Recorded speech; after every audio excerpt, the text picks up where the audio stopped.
Ngayong umaga, mahimbing ang tulog ni Soya nang bigla siyang nagising mula sa isang nakakatakot na bangungot. Walang ano-ano, binuksan ng maluwag ni Jinko ang pinto ng kanyang silid tulugan para ipahayag na handa na ang agahan. Nagulat sa bigla niyang pagpasok, sinigawan niya ito para ipaalala na huwag na niya itong gawin muli. Pagkatapos magpalit ng damit, lumabas si Soya at binati si Sensei ng magandang umaga, isang higanteng pasang lila na nakaupo na sa hapagkainan at naghihintay sa kanila. Ang tatlo sa kanila ay mabilis na nagpalitan ng pormal na pagbati at sinimulan ang kanilang pagkain. Mabilis na natapos kumain si Soya, pagkatapos ay kinuha ang kanyang bag at nagmamadaling lumabas ng bahay. Lumapit si Sensei at binuksan ang bintana, pinapanood ang figure ni Soya habang naglalakad ito sa kalye. Naglakad siya habang patuloy na bumubuntong hininga at nagrereklamo kung gaano siya kapagod. Bigla, mula sa likuran niya, lumapit ng patakbo si kinatawan ng klase na si Nozomi at malakas siyang tinawag. Masaya niyang tinanong kung kumusta ang kanyang pag-aaral, ngunit bilang tugon ay kinamot lang niya ang kanyang ulo at binigyan siya ng sagot na walang gana.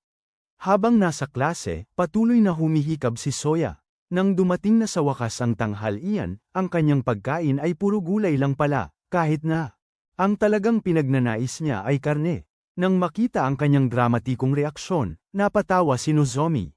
Buong kabaitan niyang inalok sa kanya ang kanyang hamburger, at nang marinig niya yun, nagliwanag ang kanyang mukha sa kagalakan.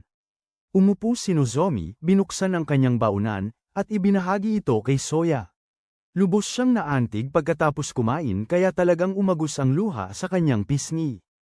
Pagkaraan ng ilang sandali, natapos silang kumain ng tanghalian ng magkasama, at pagkatapos ay biglang nagtanong si Nozomi kung mayroon na ba siyang nakilalang kaibigan. Tapat na inamin ni Soya na wala pa siyang nakilala. Nahihirapan siyang makipag-usap sa mga tao. Nagtataka rin siya kung bakit siya kinausap ni Nozomi, ngunit sa halip na gamitin ang pangalan nito, 4 na mata ang patuloy niyang itinawag dito.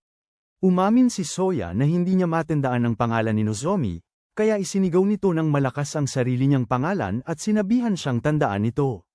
Mabilis itong inulit ni Soya at muling nagtanong kung bakit niya ito kinausap. Kinamot ni Nozomi ang kanyang ulo ng mahiyain at umamin na dahil yun sa siya ang kinatawan ng klase. Nahirapan din siyang makipagkaibigan noon. Tapos bigla siyang humarap dito at nagtatakang nagtanong kung sumali ba ito sa anumang club sa kanyang lumang estilo. Sa kasamaang palad, wala talagang maalala si Soya. Umamin siya na bigla siyang nawala ng alaala, at dinala siya rito nina Jinko at Sensei nang walang kaalam-alam. Biglang nagtanong si Soya tungkol sa kanyang pamilya na may bakas ng pag-aalala sa mukha. Ang tanging nasabi niya rito ay pumanaw ang kanyang mga magulang sa isang aksidente. Makalipas ang ilang sandali, bumalik sila sa klase para sa klase ng matematika. Ang nakakatakot ay wala man lang maalala si Soya na kaalaman sa matematika na mapagkukuhanan. Bigla, isang anunsyo ang umalingaw-ngaw mula sa mga speaker sa labas. Isang hindi matukoy na lumilipad na bagay ang biglang lumitaw sa itaas ng karagatang Pasipiko at patungo sa lungsod ng Soromasaka, kaya't inutusan ng lahat ng residente na lumikas. Ang mga kalsada ay siksikan na sa mga sasakyan. Sa loob ng silid-aralan, nawalan ng kuryente at ang mga mag-aaral ay nagkatinginan, puno ng balisang bulungan. Pumasok ang guro upang pakalmeyan ng lahat at inutusan silang lumabas ng silid. Ngunit si Soya ay pumunta sa bintana at sa halip ay tumingin sa labas. Nerbiyos na lumapit si Nozomi sa kanya at hinimok siyang umalis. Mariing iginiit ni Soya na ang bagay ay isang UFO at gusto niya itong tingnan ng mas mabuti. Walang ibang pagpipilian, hinawakan niya ang braso nito at malakas na hinayla. Matapos mabigang hilaing palayo siya, binago ni Nozomi ang kanyang tono. Ipinaliwanag niya na walang kinalaman ang mga UFO sa mga hindi natukoy na bagay, pagkatapos ay mabilis siyang hinayla palabas ng silid-aralan. Patuloy na sumusulong ang bagay at hindi man lang naapektuhan ang mga missile na ipinutok dito. Nang tumama ang mga missile, nagbago ang mga ito at naging bulak, saka nahulog sa dagat. Bigla, isang napakalaking sinag ng liwanag ang dumiretso sa mga fighter jet. Binaha ng matatandang alaala ang isip ng piloto. Sa kabutihang palad, hindi siya nasugatan, ngunit pagbalik ng ulirat, humiling siyang bumalik. Sa base, bigla na lang may 3 figure ang lumitaw sa tabing dagat. Mabilis nilang pinakawalan ang kanilang mga kapangyarihan at sumugod ng diretsyo patungo sa bagay. Napagtanto ni Soya na isa sa mga mukha nila ang lumitaw sa kanyang bangungot. Silang 7 ay nagbagong anyo sa himpapawid, suot ang photon armor. Tumawag si Jinko para sabihin kay Soya na humanap ng paraan palabas. Siya at si Sensei ay darating para hanapin siya, dahil siya ang makakatalo sa kakaibang bagay na yun. Sa kabilang panig, pinaalalahanan ng grupo na protektahan ang kanilang armor. Nasapul si Benke sa braso ng kung ano. Bumalik sa eskwelahan, mabilis na nagpaalam si Soya para pumunta sa palikuran. Agad siyang lumabas para salubungin si Jinko at alamin kung ano ang nangyayari. Sa loob ng bagay, muling binabalikan ni Hidia ang mga lumang alaala, lubos na nalulungkot sa katotohanang hindi niya nailigtas ang kanyang ina mula sa sunog. Ang karanasang yon ang nagtulak sa kanya upang maging isang bumbero. Pagbalik sa realidad, mabilis na nagpakawala si Hidia ng isang malakas na suntok at sinira ito. Ang bagay ay biglang naging isang malaking ulap ng bulak na sumabog at nahulog sa dagat. Halata pa rin ang pagkagulat ni Hidia. Pagkatapos nyon, mabilis na nagpaalam ang 7 magkakasama. Ang iba pang mga bagay sa buong mundo ay sabay-sabay na sumabog. Balik sa eskwelahan, si Nozomi ay nag-alala tungkol kay Soya. Pauwi na, naglakad si Hidia sa tabi ni Sensei patungo kay Soya. Inabot ni Soya ang kanyang kamay, gusto niyang ibigay ni Hidia ang kanyang pinagmula ng kapangyarihan. Ngunit matindi ang reaksyon ni Hidia at tumanggi siya. Isinama ni Sensei si Soya sa kanyang sariling katawan. Pagkatapos, nagbago ito kasama niya upang maging isang suit ng baluti. Sa loob, nakita ni Soya ang sarili na nakaupo sa harap ng isang advanced na makina. Mabilis ding inaktiba ni Hidia ang kanyang photon armor. Takot siya nang makita ang sarili na napakaliit kung ihahambing. Jinko nakaupo sa ibabaw ng poste ng ilaw sa kalye at pinayuhan si Soya na ituon ang kanyang isip. Pagkatapos, mabilis niyang ipinakita ang kanyang kakayahang mabilis kumilos. Inihagis ni Soya si Hidia ng malayo at patuloy na sumunod sa tagubili ni Jinko, nakatuon sa isang espesyal na teknik na tinatawag na cat punch. Ang braso ng kanyang baluti ay nagbagong anyo bilang isang martilyo. Sumigaw si Soya habang ibinabagsak ito. Ang baluti ni Hidia ay nagkalamat at nasira, kaya napilitan siyang bumalik sa kanyang tunay na anyo. Gamulong siya pabalik sa lupa sa matinding sakit. Biglang lumitaw si Jinko at mabilis na kinuha ang kwintas mula sa leeg ni Hidia. Mabilis niya itong ibinato kay Soya. Nahuli niya ito, dahil nalilito at nababagabag sa katotohanang nabura ang kanyang mga alaala upang gawin siyang isang mandirigma, ang kanyang mga damdamin ay naging magulong kalituhan, at bigla siyang nilukuban ng matinding galit. Sinabi niya kay Hidia na iparating ang isang mensahe sa kanyang mga kaibigan. Sisiguraduhin niyang wala nang matitira sa kanila. Ngayon, nagtipon-tipon na ang lahat ng mandirigma.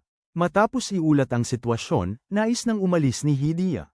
Pakiramdam niya ay naging ganap siyang walang silbi. Pinigilan siya ni Takashi at sinabing hindi siya patatalsikin. Nais niyang imbestigahan ni Hidia si Soya. Nagpahayag din si Yosuke ng pag-aalala at humingi ng karagdagang detalye.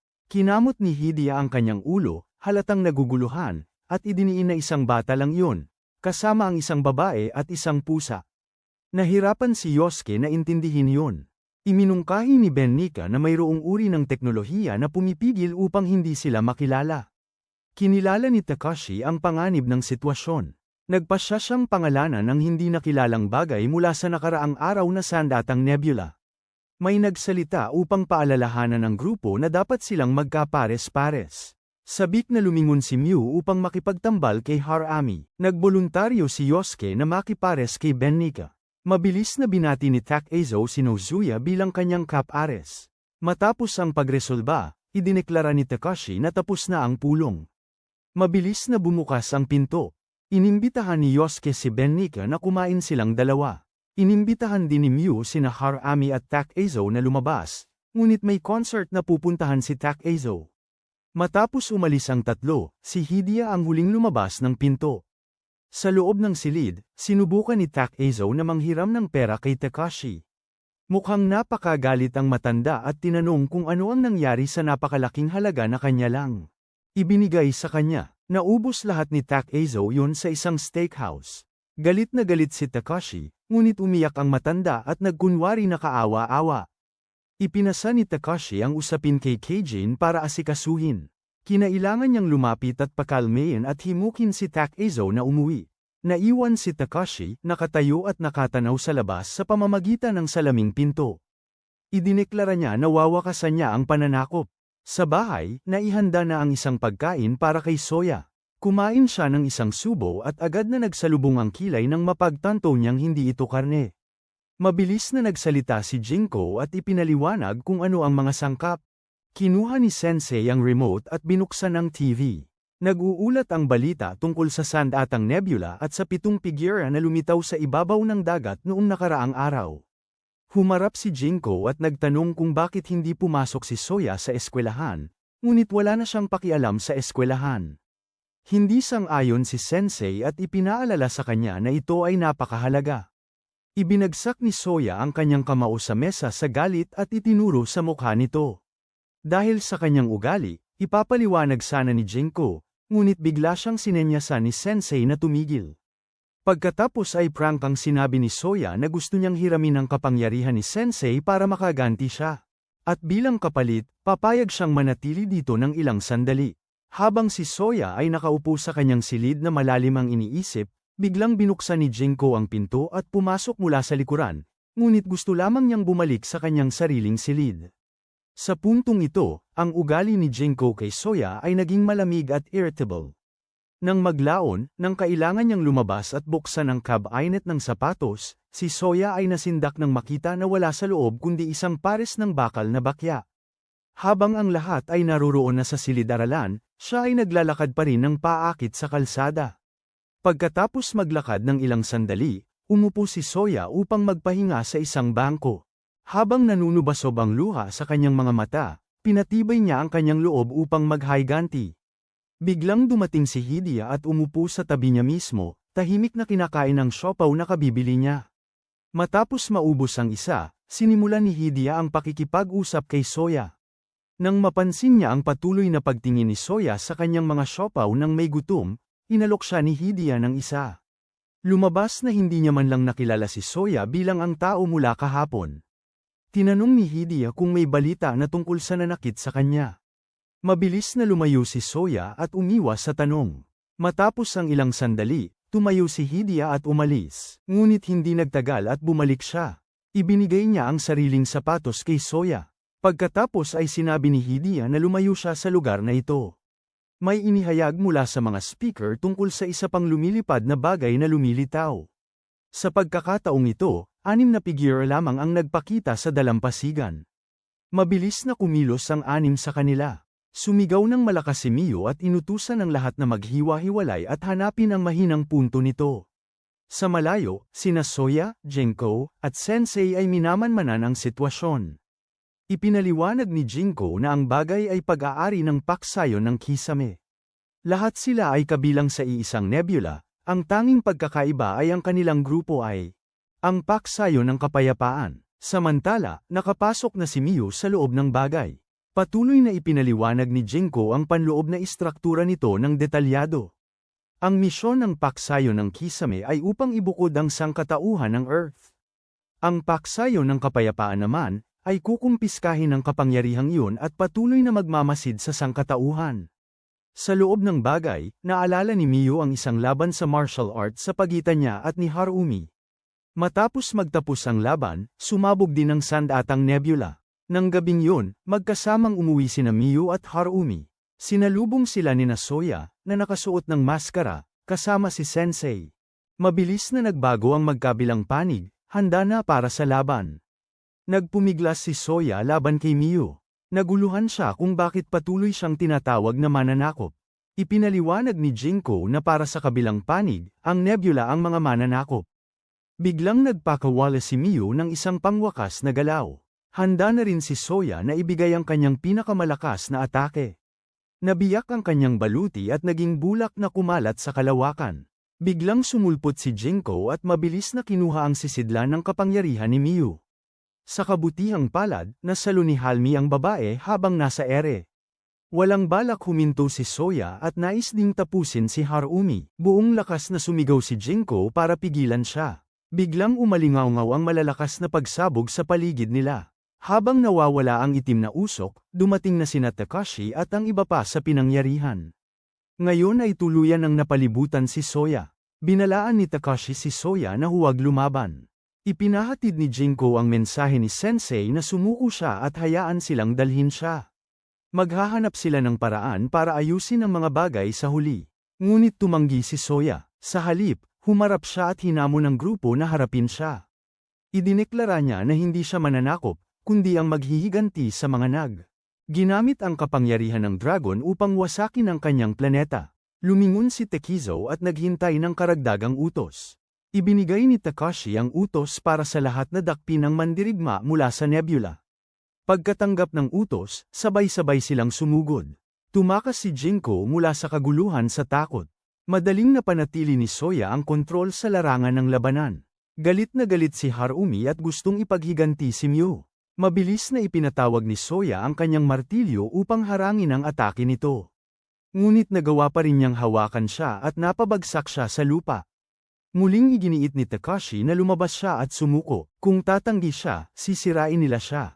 Ngunit hindi sumuko si Soya at mabilis na kumawala kay Harumi. Bumilis si Soya na ang layunin ay pabagsakin si Takashi. Ngunit inaktibo din ng matanda ang sarili niyang baluti upang ipagtanggol ang sarili. Kinalasan ni Takashi ang kanyang kurbata, handa nang ipakita kay Soya ang tunay niyang lakas. Isang malakas na bugso ng kapangyarihan ang nag-iwan kay Soya na walang oras para makapag-react.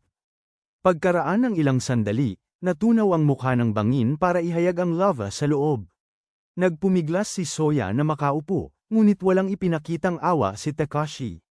Umusad siya palapit kay Soya na may mabibigat at sadyang mga hakbang. Sa sandaling yun, ramdam ni Soya ang nag-uumapaw na kapangyarihang nagmumula rito, ang parehong aura ng dragon na Samira sa kanyang planeta. Pagkatapos bigla, isang kakaibang tunog ang umalingaw-ngaw sa hangin. Mula sa langit, lumitaw si Sensei nang walang ano-ano. Dahan-dahan nitong dinampot si Soya at nilamon ng buo. Sinamantala ni Jinko ang pagkakataon at tumalon kasunod niya. Pagkatapos ay mahinahon na umupo si Sensei sa lupa. Nag-utos si Takashi ng pag-atres habang nakatayo ang lahat na naguguluhan. Sa loob ni Sensei, nakaupo si Soya na kumakain ng manok at nanunood ng dula. Sinisi ni Sensei ang sarili nito dahil sa pagkabigo nitong iligtas ang planetang Sirius. Ngunit nalaman niyang panaginip lang pala ang lahat. Kinabukasan, nagising si Soya sa kanyang kwarto. Nang lumabas siya, ipinagbigay alam ni Jinko na 3 araw na siyang tulog. Ipinaliwanag ni Sensei na ang bagay mula kanina ay sarili nitong personal na espasyo. Ang apartment at ang barko ay nakakonekta sa pamamagitan ng maikling tali. Nasugatan din si Sensei at may benda sa braso. Dahil nakonsensya, sumulyap si Soya sa gilid at humingi ng paumanhin. Sa TV, may palabas na ulat tungkol sa barkong hugis Sensei na naiwan sa bundok. Ini-interview rin si Nozomi tungkol sa sitwasyon. Nagtanong si Jinko sa kanya nang may pagtataka kung bakit hindi siya pumapasok sa eskwela. Ngayon, tumango si Soya at sinabing papasok na siya. Lumingon din siya at humingi ng tawad kay Jinko. Sa kabilang banda, ang mga mandirigma ay nagsasanay sa labanan. Ipinakita ni Harumi ang matinding pagpupunyagi na ikinagulat ng lahat. Sa wakas, bumalik si Soya sa eskwela. Nilapitan siya ni Nozomi at inanyayahan na sumama sa kanya kung saan. Dahil nakita niyang interesado si Soya sa mga UFO, dinala niya ito sa silid ng Occult Research Club. Habang nakaupo silang dalawa roon, biglang pumasok ang presidente ng club. May kakaibang paraan ng pagbati ang dalawang babae sa isa't isa na ikinalito ni Soya. Pagkatapos, hindi rin inaasahang dumating si Nozuya. Pagkatapos noon, umupo silang lahat para pag-aralan ang mga paksang kinagigiliwan nila. Napagtanto ni Soya na medyo interesado siya sa mga dinosaur. Nagpatuloy sila sa pagsasaliksik hanggang sa magsara ang paaralan para sa araw na iyon. Nagpaalam ang apat, at sabay na umuwi si Nozomi at Soya. Pagkarating niya sa bahay, mabilis din siyang umuwi. Naghanda ng hapunan si Jinko para kay Soya. Tinanong niya ito kung kamusta ang mga nangyari sa paaralan. Sinabi ni Sensei na kung gusto ni Soya, maaari siyang manatili sa Earth. Sinabi niya na mananatili siya hanggang sa matapos ang kanyang paghihiganti. Bigla, isang bagay ang nakagulat sa kanilang tatlo. Lumapit si Sensei at binuksan ang kurtina ng bintana upang tingnan ang labas. 5 figura ang mabilis na tumatakbo sa ibabaw ng dagat. Gusto ni Harumi na hilingin sa lahat na tulungan siyang talunin ang mandirigmang nebula. Napansin ni Josuke ang pagbabago sa kanyang kilos at nagtanong ng may pag-aalala kung ano ang nangyayari. Nang dumating ang 5 sa kanila, natuklasan nila na ang mandirigmang nebula na kailangan nilang harapin sa pagkakataong ito ay isang higanteng sanggol na nakasabit ng patiwarik. May sumigaw dahil nakakatakot ang tanawin. Sa kabilang panig, minamanmanan din ng trio ang sitwasyon. Si Kugen ay nakatayo sa malayo, nagbibigay ng mga utos at nagpapaalala na kaya nitong kopyahin ang sarili, kaya kailangan nilang manatili sa forma sayon at hanapin ang mahinang punto nito. Biglang natuklasan ni Mizuya na ang mahinang punto ay nasa talampakan nito. Natanggap niya ang utos at mabilis na pumasok sa loob. Lumipad si Harumi na sumusunod sa kanya, gusto ring makapasok sa loob. Sa loob ng ilusyon, lumitaw si Miu sa harapan niya. Matapos sukleyin ang buhok ni Harumi, nagpalit sila ng damit, si Miu ang naging prinsipe at si Harumi ang prinsesa. Labis na pinangibabawan ng pagsisisi si Harumi dahil hindi niya nailigtas si Miu. Matapos makalaya mula sa ilusyon, sinira niya ang mandirigmang nebula, na naging sanhi upang sumabog ito at maging parang bulak na kumalat sa kalangitan. Ngunit biglang napansin ni Harumi nang may pagkabahala na wala si Mizuya. Siya ay bumabagsak ng walang malay sa ibaba. Nagulantang si Yosuke at sumigaw upang iulat ang sitwasyon kay Takashi. Ang mga mata ng matanda sa magkabilang gilid ay umilo ng matindi. Sa pamamagitan ng larawang nasasalamin, sa wakas ay nakilala ni Soya si Mizuya. Sa loob ng ilusyon ni Mizuya ay isang ganap na magkaibang pangitain. Binigyan siya ng 2 kakaibang pagpipilian. Ang isa ay ang maging nag-iisang lalaking estudyante sa isang akademya ng mga babae lamang, at ang isa pa ay ang maging manager ng mga sikat na artista. Habang nalulubog si Mizuya sa pantasyang yon, matagumpay na napabagsak ni Harumi ang mandirigmang nebula, kaya naman bigla siyang bumagsak kasama nito.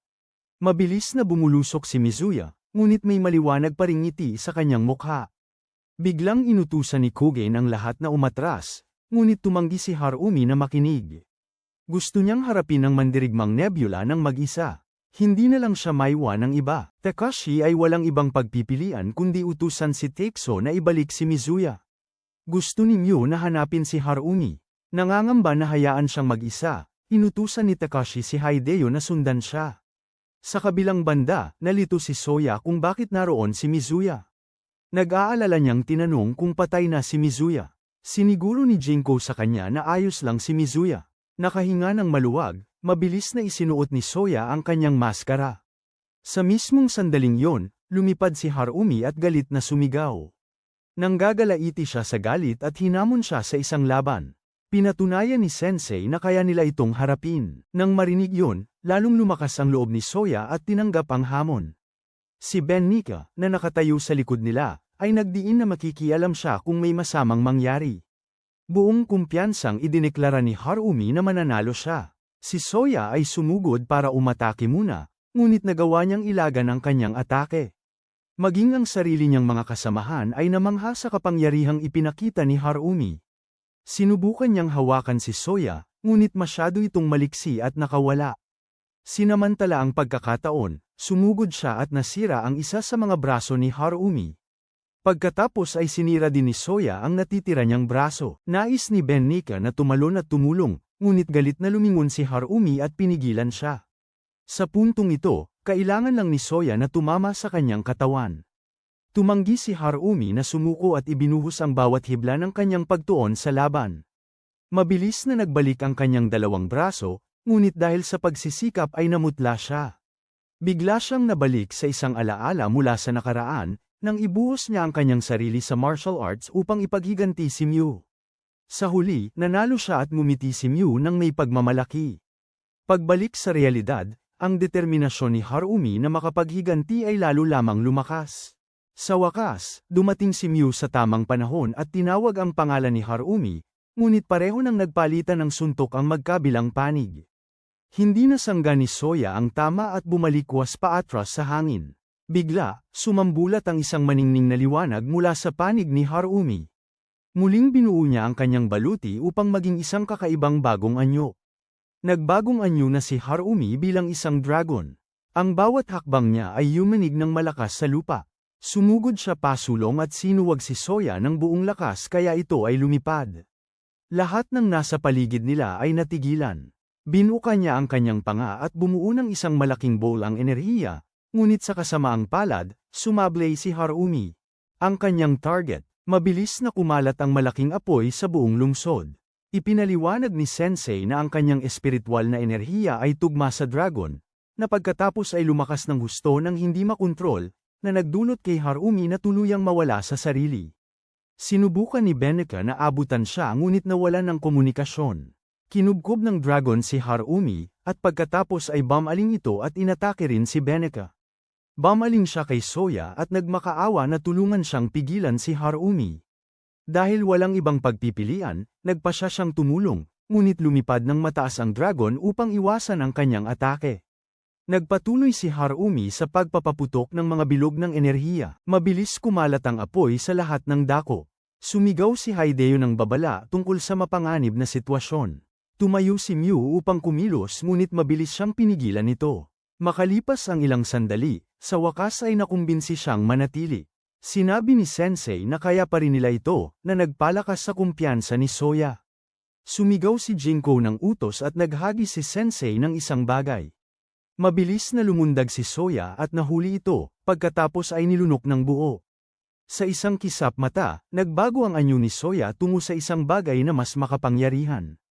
Si Beneka, nang makita ito, ay napabulala sa pagkadismaya at nagtanong kung bakit hindi niya ito ginamit ng mas maaga. Ang mga braso niya ay lumaki at may tumubong pakpak sa likod niya. Tuwang-tuwa si Soya sa bago niyang anyo. Binalaan siya ni Sensei na pagsisisihan niya ito bukas, ngunit hindi na niya ito inalintana. Pinatibay niya ang sarili para sa laban. Mula sa magkabilang kamay niya, lumabas ang mahahabang kuko. Diretso siyang sumugod at malalim niyang nasugatan ang katawan ni Harumi, ngunit ang mga sugat nito ay halos agad na nagsara. Ibinuka ni Harumi ang bibig niya upang magpakawala ng panibagong buga. Nagmadali ang iba na tulungan si Soya. Sama-sama nilang pinagsama ang lakas nila upang harangin ang atake nito. Sinamantala ang pagkakataon, sumugod si Soya sa loob. Mabilis na umakyat sina Mew at Hideo sa mas mataas na lugar. Sumigaw si Mew ng pangalan ni Harumi. Ipinaalala ni Hideo sa kanya na maaari silang makipag-usap sa pamamagitan ng kanilang espiritual na koneksyon. Sa sandaling yun, nilapitan sila ni Jinko at nag-alok ng tulong. Bagamat mga estranghero, hinawakan pa rin ni Mew ang kamay ni Jinko. Nais niyang umasa kay Jinko upang makahanap ng pagkakataong iligtas si Harumi. Mabilis na hinayla ni Jinko si Mew pataas sa kalangitan. Huminto sila sa itaas ng ulo ni Soya, at tinawag ni Jinko ang pangalan niya, ipinapahayag na si Mew ang tunay na susi. Nang marinig ito, agad na lumipad si Soya. Hiniling ni Jinko sa kanya na ay lapit si Mew kay Harumi nang abot kamay na lang. Yumuko ng malalim si Mew at buong pusong nagmakaawa. Matapos ang sandaling pag-iisip, iniabot ni Soya ang kanyang kamay bilang pagsang-ayon. Nanginginig sa tensyon at nakatuon, mabilis siyang lumipad pataas at inilapit sila. Nang malapit na sila, itinulak niya silang dalawa pasulong. Dumiretso sila sa bibig ng dragon. Sa loob, si Harumi ay lumulutang sa ere. Sumigaw si Mew ng pangalan niya ng buong lakas. Niyakap niya si Harumi, at salamat sa yakap na yon, sa wakas ay nagising si Harumi. Si Harumi ay labis na natakot at napaluha. Nang marinig siyang umiyak, ngumiti ng malumanay si Mew at inalo siya. Saka tinulungan ni Jinko na mailabas silang dalawa ng ligtas. Nang makalapag sila, dali-daling lumapit ang lahat upang tingnan ang kalagayan ni Harumi. Lumingon si Beneke kay Soya at humingi ng tawad, pagkatapos ay nagpasalamat sa kanya, ngunit buong pagmamalaki namang ibinunyag ni Jinko na kinuha niya ang sisidlan ng mahika ni Harumi. Kalmadong ngumiti si Mew, iniisip na hindi na nila kailangang lumaban pa. Kinabukasan, naghihirap sina Soya at Sensei dahil sa epekto ng gamot. Sa opisina, hinarap ni Beneke si Takashi tungkol sa kanyang tunay na intensyon, ngunit ang kanyang sagot ay lalo lang. Galit na galit siya, isinauli niya ang kanyang sasakyang kapangyarihan at umalis. Pagkatapos ng insidenteng yun, lumabas sina Yosuke at Takeso para kumain ng steak. Sarap na sarap ang matanda sa kanyang karne. At pagkatapos ay bumalik ang kanyang alaala 50 taon na ang nakalipas. Habang naglalakad sila ng kanyang asawa, may bumagsak mula sa langit at sumabog. Matapos mawala ang maitim na usok, may isang bata na nahulog mula sa itaas. Ang batang iyon ay walang iba kundi ang magiging Takashi. Kinupkup at pinalaki ng matandang mag-asawa si Takashi. Sa silid-aralan, napansin ng guro na nakatulog si Soya sa kanyang mesa. Nang maglaon, sumama siya kay Nozomi sa silid ng Occult Research Club. Lubos na abala si Soya sa pag-aaral ng mga sinaunang tao. Maya-maya, dinala ng presidente ng club ang isang tumpok ng mga libro. Ginamit niya ang budget ng club para bilhin ang mga ito. Magkasama silang umupo at nagbasa ng masusi. Ilan sa mga libro ay tinatalakay pa ang mga kamakailang pagsabog at kakaibang phenomena. Biglang dumaan si Nizuya para isauli ang librong hiniram niya. Kasabay nito, kailangan niyang magpaalam sa club. Kinagabihan, muling magkasamang umuwi sina Soya at Nozomi. Nagbigay siya ng malungkot na pahayag tungkol kay Nizuya. Samantala, paulit-ulit pa ring bumabalik sa isip ni Soya ang larawan ni Nizuya na nahulog noong nakaraang gabi. Pakiramdam niya ay parang may pumanaw sa kalooban ni Nizuya. Nang mapansin ni Nozomi kung gaano nagiging mailap si Soya, nahulaan niyang may itinatago ito. Tama pa nga ang hula niya na may kinalaman ito sa higanteng bagay. Sapol na sapol ang hula ni Nozomi, at kinagulat ito ni Soya. Mabilis niyang sinubukang umiwas sa usapan at nagpaalam bago tumakbo pauwi. Nagpanik si Nozomi at malakas na sumigaw para humingi ng tawad. Mabilis niya itong hinabol, tapos niyakap si Soya at kapwa sila bumagsak sa lupa. Tapat niyang inamin na natatakot siyang lumiban ulit siya sa klase. Umupo si Soya at inamin na isa pala siyang dayuhan. Matapos saglit na ikwento ang lahat, tumayo si Soya para umalis. Hinawakan ni Nozomi ang kamay niya, natatakot na hindi siya papasok kinabukasan. Sa pakiramdam na walang magawa, tiniyak niya rito na talagang papasok siya. Nang nasa labas na sila, nagpaalam si Nozomi kay Soya. Nagpasalamat siya rito sa pagiging tagapagtanggol ng kapitbahayan. Matapos lumakad palayo si Nozomi, biglang lumitaw si Jinko sa likuran niya. Kinabukasan, muling lumitaw ang isang mandirigma ng nebula, ngunit sa pagkakataong ito, nagkaroon ito ng lubhang kakaiba. Yosuke at Takezo lang ang naglalaban. Lumingon ang matanda at nagtanong kung balak ni Yosuke na sumama kay Bennika, ngunit tumanggi si Yosuke na iwan si Takezo na mag-isang lumaban. Ikinagulat nito ang matanda hanggang sa mapaluha. Sa eskwelahan, lahat ay nakatutok sa balita. Sinunod ni Soya ang mga tagubili ni Jinko at naghanda para sa labanan. Sina Bennika at Hideo ay nasa baybayin din, pinagmamasdan ang malayo sa pamamagitan ng binocular. Nanatili sina Harumi at Miu sa bahay na magkasamang nanunood ng TV. Kasama ni Mizuya ang kanyang pamilya, malapit na nagmamasid. Mula sa loob ng kanilang mga mangkok ng kanin, lumipad ang mga butil ng kanin at sumalakay sa kanila. Nagulat si Soya nang makita na dalawa lang ang naglalaban. Kinumpirma ni Sensei na nawawala na ng kalamangan ang mga tao. Ang paksayo ng pagtatatak ay nagplano na tapusin ang lahat dito at alisin ang sinumang lumaban. Naalala ni Soya ang larawan ni Mizuya at napagtanto na nakuha na siya ng paksayo ng pagtatatak. Inutusan sila ni Koge na pumasok sa loob ng bagay. Agad na natanggap ni Takezo ang utos at lumipad papasok. Sa loob, naghihintay sa kanya ang magagandang dilag at isang marangyang piging. Agad nang umiti si Takezo at naakit kaagad. Ipinaliwanag ni Jinko na ang mga yun ay mga kagamitan sa pagtatatak. Nagbigay sila sa mga tao ng banayad na pangarap, ginagawang katotohanan ang mga pagnanais at ambisyon ng tao. Kanilang inaalis ang gutom at pag-asa mula sa puso ng mga tao. Kapag naglaho ang mga bagay na yun, ang mga tao ay titigil na lamang sa pag-usad. Habang si Takezo ay nalulunod sa pantasya, si Yosuke sa labas ay pinahihirapan ng walang humpay. Pagkaraan ng ilang sandali, ang matandang lalaki ay biglang nagising at winasak ang ilusyon. Bigla, lumitaw sa harapan niya ang asawa ni Takezo. Sinubukan ni Aiko na pigilan siya na huwag nang magpatuloy pa. Iginiit niya na siya lamang ang nag-iisa na nanatili sa organisasyong itinatag ni Takashi. Naunawaan ni Takezo na hindi nabuo ang loob ni Yosuke. Nagpasya siyang manatili sa tabi ni Takashi. Pagkarinig nito, ngumiti ng maluwag si Aiko at naglaho. Pagkatapos, winakasan ni Takezo ang mandirigmang nebula. Nang lumabas siya, nagulat siya nang makita pa rin ang ahas doon. Lumabas na ang nilalang pala ay dalawang magkahiwalay na bahagi. Ang pangalawa ay bumilis at sumugod ng direkta sa lungsod. Nahirapan silang makahabol. Binuka ng ahas ang bibig nito at dumamba patungo kina Bennica at Hideo. Sa kabutihang palad, nakasuot na si Soya ng kanyang maskara at dali-daling pumasok upang tumulong. Nang makita siya ni Nozomi sa screen ng telepono niya, agad niya itong nakilala. Gumamit si Soya ng cat dopang kahit alam na alam niya ang mga kahihinatnan. Dahil wala nang ibang pagpipilian, nagpasya siyang liliban na lang sa klase kinabukasan. Inilabas ni Soya ang kanyang mga kuko at sumugod ng diretsyo sa serpiente. Paulit-ulit niyang tinamaan ang katawan nito. Mabilis itong sumabog at naging bulak sa kalangitan. Habang nagdiriwang ang lahat, biglang sumugod kay Soya si Takezo. Ngumisi ang matanda at hinamon siya. Kinabahan si Takezo na nagbabala tungkol sa panganib ng kanyang espada. Tinanong ni Takezo kung bakit ipinagtatanggol ni Soya ang lungsod, ngunit ang tunay na gustong malaman ng matanda ay kung sino ang kalaban ni Soya at kung sino ang pinaglilingkuran niya. Ipinahayag ni Soya na siya mismo ang halimaw. Pagkatapos, sumugod siya upang lumaban. Samantala, tinawag ni Kogane si Takashi sa bubong. Ibinunyag niya na siya pala ay nagtatrabaho para sa paksayo ng Nebula na nagtatatak. Lumitaw din ang Generalissimo sa tabi niya. Handang-handa siya para sa labanan.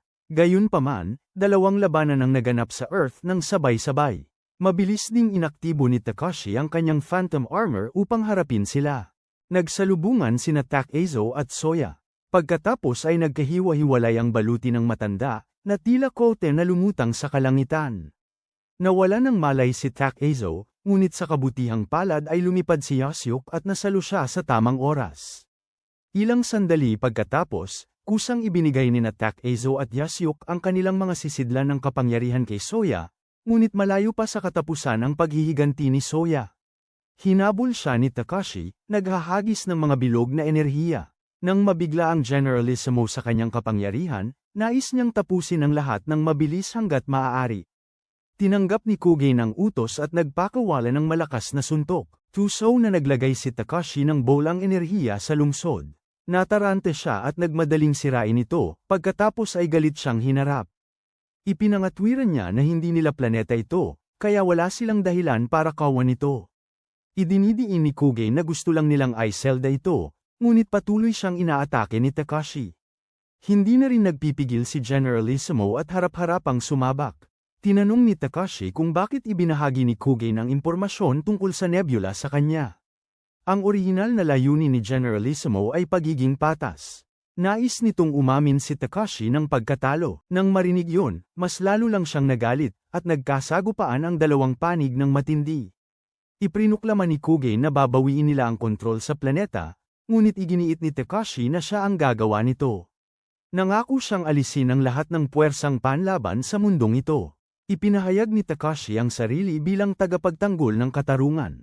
Isang napakalaking alon ng kapangyarihan ang bumulwak.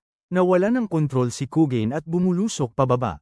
Nag-aapoy sa galit ang mga mata ng Generalismo. Sinabihan nito siya na ingatang itaas ang kanyang kalasag, dahil ang Generalismo ay personal na sasabak sa laban. Inihagis ni Takashi ang kanyang martilyo pasulong. Nahirapan si Kogane na saluhin ang hampas, ngunit ang kanyang kapangyarihan ay patuloy na lumalaki at nagiging mas nakakatakot. Ang mukha ni Kogane ay sumalimuot sa takot. Sa ibaba, sinasaklaw ng mga mamamahayag ang kakaibang pangyayari. Mula sa kanyang posisyon, nararamdaman ni Soya ang kapangyarihan ng dragon na nagmumula sa itaas. Si Takashi ang pinakamakapangyarihang espiritual na nilalang sa lupa. Ang mga sandata ng Nebula na lumitaw dati ay pawang mga anino lamang na panlinlang. Nagpalito si Takashi sa Generalissimo. Ang mga espiritual na alon na kanyang inilabas ay magkapareho sa dragon. Ang labis na pagkahumaling ni Takashi sa mga ideya tungkol sa kapangyarihan at katarungan ay parang sa dragon din ang katangian. Pinaghihinalaan ni Generalissimo na si Takashi ang inkarnasyon ng dragon. Sa kasalukuyan, lalong nag-alab ang determinasyon ni Takashi na lumaban. Walang humpay siyang sumugod ng sunod-sunod na atake. Bumilis ng husto si Kogane para makatakas, ngunit walang tigil siyang hinabol ni Takashi. Gustong sumugod ni Soya, ngunit pinilit ni Sensei na bumalik sila kaagad sa spaceship. Mabilis siyang pumayag at paalis na sana nang biglang lumapit si Takezo at pinigilan siya. Tinanong ng matanda kung lalaban ba si Soya kay Takashi. Mabilis itong kinumpirma ni Soya. Nagsimulang magbalik-tanaw si Takezo sa nakaraan ni Takashi. Ngunit matapos marinig ang lahat, sinabi ni Soya na haharapin pa rin niya ang lalaki. Sa pagtitiwala sa kanya, hiniling ni Takezo kay Soya na kunin ang kapangyarihan ni Takashi. Nahulaan ng matanda na kung wala yon, babalik si Takashi sa dati niyang pagkatao. Hiniling niya kay Soya na ipasa ang mensahe na ang pagkakaroon ng lakas upang batahin ang kawalang katarungan ng mundong ito habang pinipili pa ring mabuhay ay mas marangal kaysa sa paghabol sa katarungan. Hindi gaanong nagustuhan ni Soya ang mensahe, ngunit pumayag pa rin siya.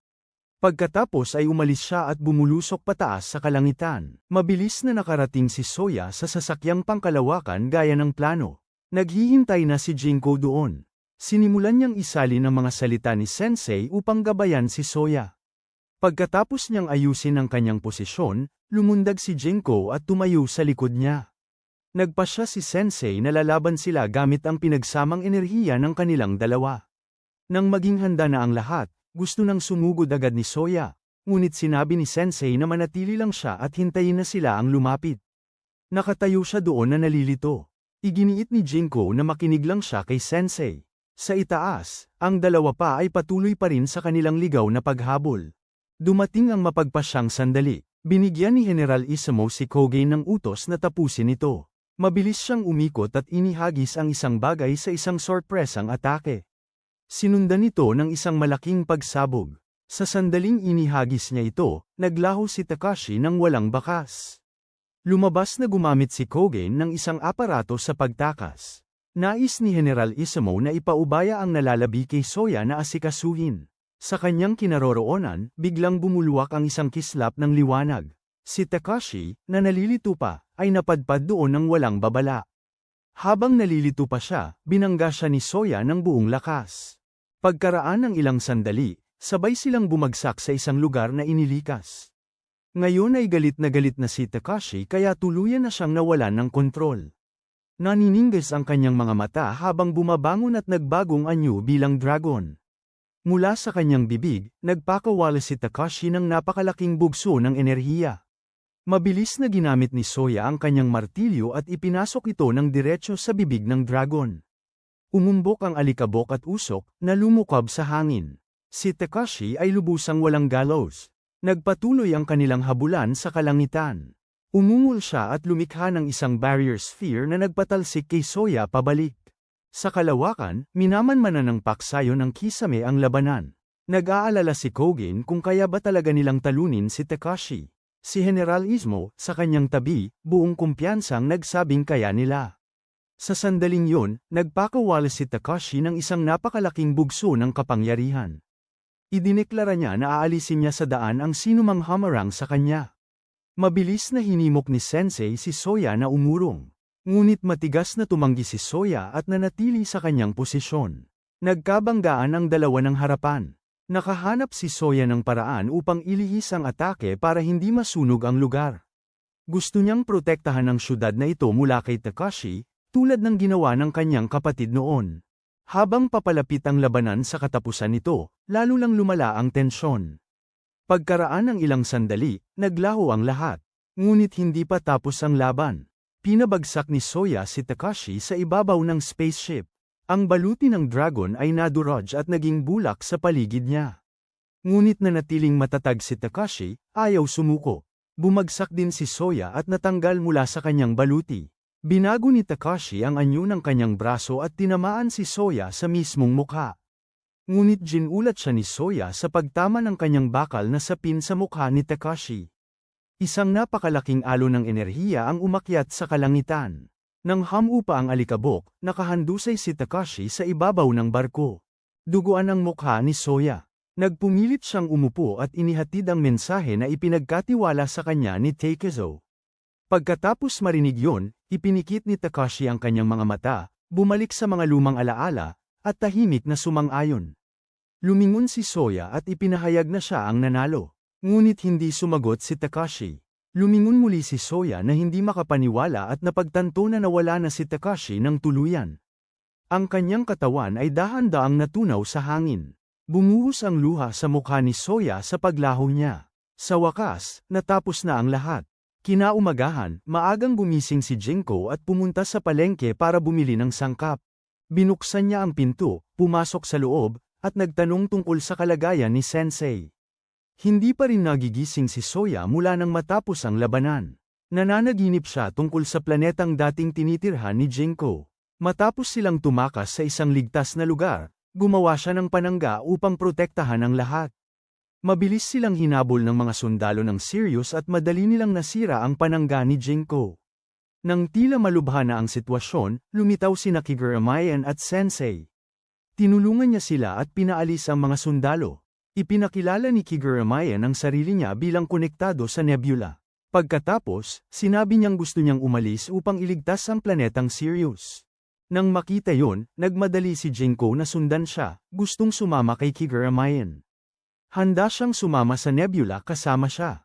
Magkasama, mabilis silang nagtungo sa planetang Sirius. Sa puntong yon, kinontak ni Kiguramayan si General Izumo upang kumpirmahin kung inaatake ba ng dragon ang planetang yon. Ikinagulat na balak niyang makialam. Idineklara ni Kiguramayan na ililigtas niya pareho ang planeta at ang dragon. Sinubukan ni General Izumo na kumbinsihin siya na iyon ang kanilang kapalaran, ngunit wala siyang balak sumuko. Sa sandaling pumasok sila sa planeta, napahawak si Jinko sa kanyang ulo sa sakit. Sinabi niya sa kanya na bantayan ang kanyang isip. Nagawa nilang makalapit sa dragon. Sinusunog nito ang buong planeta at ang mga tao rito. Mabilis nilang nailigtas ang isang nakaligtas at walang iba yun kundi si Soya. Pagkatapos nyon, hinanap nila ang dragon. Biglang napansin ni Kiguramayan na itinutuon ng Sirius Fleet ang kanilang pagpapaputok sa dragon. Ang mga missile na tumama rito ay mabilis na nagkapira-piraso. Hinarap ni Kiguramayan ang dragon tungkol sa mga ginawa nito. Ang layunin ng dragon ay makamit ang katarungan. Nadama nito ang taong kakaligtas lang nila at iginiit na ibigay nila ang bata. Tumanggi si Kiguramayan at nais niyang palakihin ang bata ng mag-isa. Gagamitin niya si Soya upang patunayang mali ang dragon. Hayagang kinundina ni Kiguramayan ang kalupitan nito, ngunit hindi pa rin makilala ng dragon ang sarili nitong pagkakamali. Bigla, lumitaw si General Izumo at ipinahayag na papanagutin ang dragon, dahil ang pagwasak ng isang planeta ay isang malaking pagkakasala. Nang marinig ito, nagalit ng matindi ang dragon. Nagpakawala ito ng napakalaking alon ng enerhiya na yumanig sa kaibuturan ng kalawakan. Kailangan ni General Izumo na utusan ang lahat na pigilan ang dragon. Nagsimulang sumabog ang lahat ng hindi inaasahan. Pagkatapos ng lahat, nag-alala si Kiguramayan kung ano ang mangyayari sa dragon. Idineklara ni General Izumo na ito ang unang tatanggap ng sukdulang kaparusahan. Ngunit gusto pa rin ni Kiguramayan na humanap ng paraan para baguhin ang isip ng dragon. Sinimulan niyang sisihin ang sarili sa kabiguan niyang iligtas ang mga tao ng Sirius. Nagsalita si Jinko upang aliwin siya, binibigyang diin na nailigtas man lang ni Kiguramayan siya at si Soya. Sa pagbalik sa realidad, sa wakas ay nagising si Soya. Lumabas siya upang kainin ang almusal na inihanda para sa kanya. Nag-impake pa nga si Jinko ng baon para sa kanya upang dalhin sa paaralan. Medyo nadismaya siya na walang karne. Ipinaliwanag ni Jinko na sa kanilang planeta, hindi lang sila kumakain ng karne. Isinuot ni Soya ang kanyang bag at lumabas. Bago umalis ng bahay, tiningnan niya si Sensei, na nababalutan ng bendahe, at sinabihan itong huwag masyadong pilitin ang sarili. Nang buksan ni Soya ang pinto ng silid-aralan, labis na natuwa si Nozomi na makita siya. Napansin niyang mas kakaunti ang mga estudyante sa klase kaysa dati. Mabilis niyang ipinaliwanag na maraming estudyante ang lumipat matapos ang lahat ng nangyari. Nagpasalamat si Soya na nanatili si Nozomi. Maya-maya, umakyat siya sa bubong at humiga habang nakatingin sa langit. Biglang lumitaw si Kuge na nakasuot ng uniforme ng paaralan at binati siya. Habang nakatulala pa rin si Soya, hindi siya nakikilala, pinaalalahanan siya ni Kuge na kailangan niya siyang samahan pagkatapos ng klase. Ginamit ni Kuge ang kanyang hipnotismo upang paniwalain siya na kalilipat lang niya sa klase nito ngayong araw. Lubos na nagulat, mabilis siyang humingi ng paumanhin dito. Masaya, hinawakan ni Kuge ang braso nito at hinayla siya, nagtatanong tungkol sa gymnasium. Sa mismong sandaling yon, binuksan ni Nozomi ang pinto ng rooftop at pumasok. Nakita niya ang dalawa na nakatayo doon at magkahawak ang kamay. Natigilan siya sa kinatatayuan niya. Nauutal na nagtanong si Nozomi kung sino si Kugen. Mabilis na sinubukan ni Kugen gamitin ang kanyang hipnotismo kay Nozomi, ngunit wala itong epekto. Mariing sinabi ni Nozomi na walang bagong estudyanteng lumipat.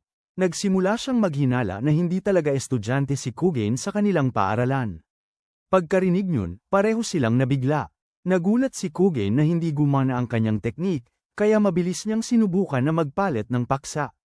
Pagkatapos ay nagpaalam si Kugen kay Soya at umalis. Lumapit si Nozomi at tinanong kung si Kugen ba ang tipo ng babae na gusto ni Soya. Umamin siya na medyo cute nga ang babae. Galit, hinayla ni Nozomi si Soya patungo sa silid ng club, ngunit hindi siya makapag-focus sa pagbabasa. Nang gabing yun, pauwi, tinanong ni Nozomi si Soya kung kumusta na siya, ngunit mukha itong malungkot at hindi sumagot. Mabilis na nauna si Nozomi. Tahimik siyang naglakad-lakad patungo sa parke, kung saan biglang lumitaw si Kigurumian. Ngunit ipinaliwanag ng taong yon na hindi pala siya si Kigurumian. Ipinakilala niya ang kanyang sarili bilang isang nilalang mula sa kalangitan. Wala siyang tiyak na pisikal na anyo. Galit na galit si Soya, ngunit anuman ang kayang gawin ni Soya, kaya rin itong gawin ng nilalang na ito. Saka umalis ang Pigira at sinabing mag-uusap sila sa ibang pagkakataon. Biglang lumitaw si Kugen kasama ang dalawa pa. Nais niyang hipnotismuhin muli si Soya. Ngunit dumating si Jinko sa tamang oras at tinakpan ang kanyang mga mata. Sina Ben-ika at Yosuke ay nagpasya na ngayong sumali sa paksayon ng pagbubuklod. Dumating sila rito upang magdeklara ng gyera laban sa paksayon ng kapayapaan. Nais nilang makahanap ng mas mabuting kinabukasan para sa daigdig. Pagkatapos, silang tatlo ay naglaho. Biglang tumalikod si Soya at ipinahayag na hindi na siya lalaban. Sa lugar ng konstruksyon kung saan nagtatrabaho si Hideo, lumitaw si Ben-ika mula sa likuran at nagtatanong kung kumusta siya. Gusto niyang usisiin ang posibilidad ng muling pagtatayo ng Grand Paladin. Binigyang diin ni Hideo na halos imposible ito. Pagkatapos ay nagtanong siya tungkol sa kalagayan ni Takashi. Nang huli silang magkita sa himpilan ng pulisya, may dalang dalawang patpat si Takashi. Isinaysay ni Hideo na ang kanyang sisidlan ng kapangyarihan ay naipasa sa laboratorio. Gayunpaman, 2 araw na ang nakalipas, ninakaw ito ni Jinko. Kinumpirma rin ni Hideo na sasali siya sa pangkat ng Pan-Anara. Binigyan siya ni Ben-ika ng ilang pabaon na salita bago mabilis na umalis. Bumalik sa silid-aralan, masiglang inimbitahan ni Nozomi si Soya na pumunta sa kung saan. Siya ay gustong bumisita sa Occult Research Club, ngunit hindi siya sumang-ayon. Sa halip, gusto ni Nozomi na dalhin si Soya sa aquarium.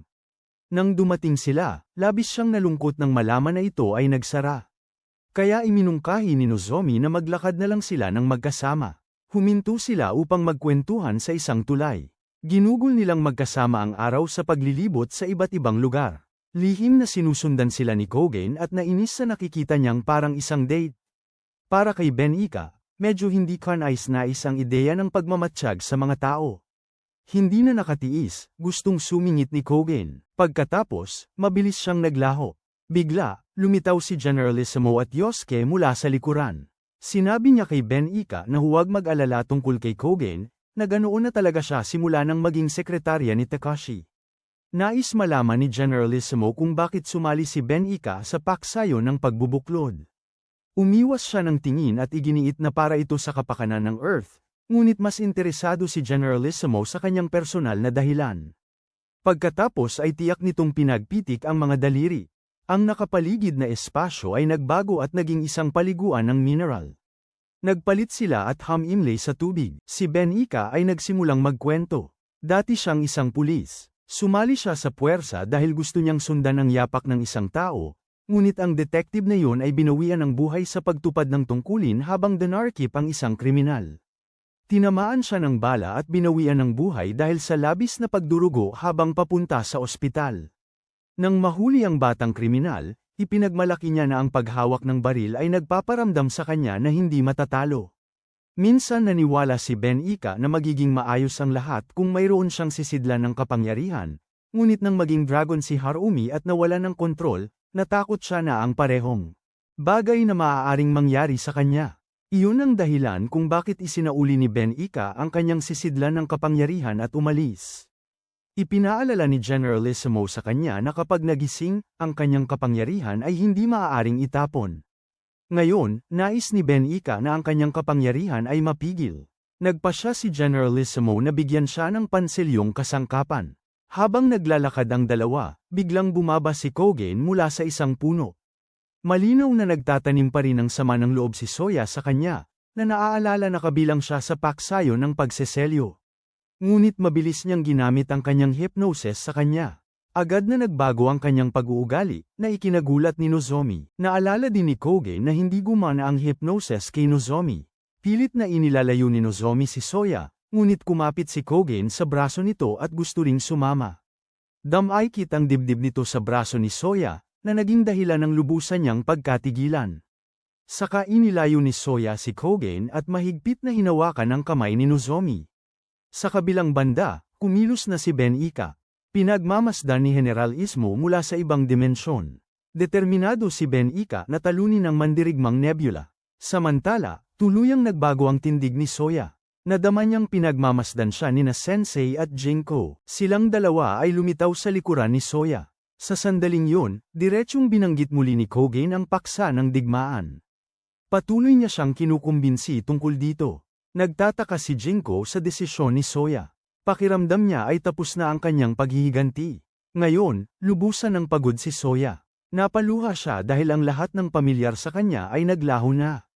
Si Ben Ika ay naghihintay pa rin sa mandirigmang nebula. Biglang hamarang si Nozomi sa harap ni Soya at mariing hiniling na umalis si Kogen.